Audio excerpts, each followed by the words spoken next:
Will take place at the same church tomorrow. A funeral will be held today for 8-year-old Thomas Valva. Officials say his father, an NYPD officer, and his fiancee are charged in his murder.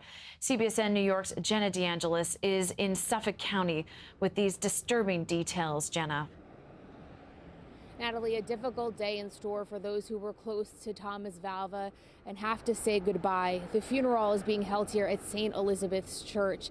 Even those who didn't know the little boy are impacted by this tragedy, one many feel could have been prevented. An outpouring of love as many lined up to pay tribute to Thomas Valva at the 8-year-old's wake in Deer Park, Long Island Thursday.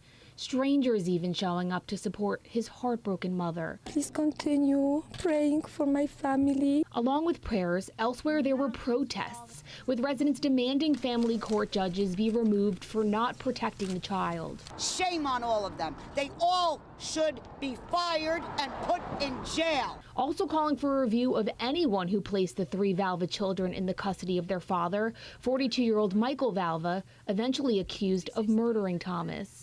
Thomas is just the beacon for all the other kids that have gone unheard. Police say the little boy died of hypothermia after being forced to sleep in an unheated garage as temperatures dipped to 19 degrees.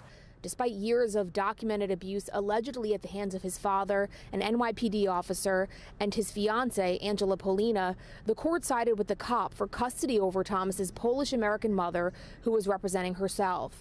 She says her estranged husband and fiancé convinced CPS and judges that she was unstable. Valva and Polina, charged with second-degree murder, maintain their innocence. CBS 2 sat down with Suffolk County Executive Steve Bellone, who vows to investigate how the Department of Social Services handled the case.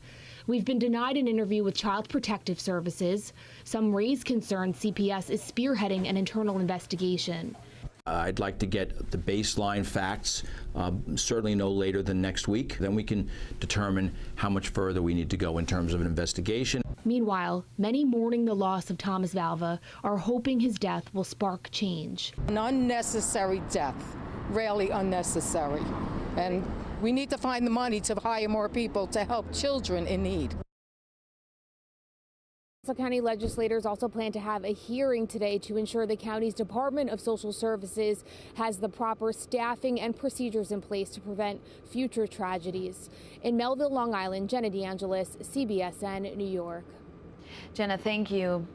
Nassau County police say a 27-year-old nursing student was murdered by her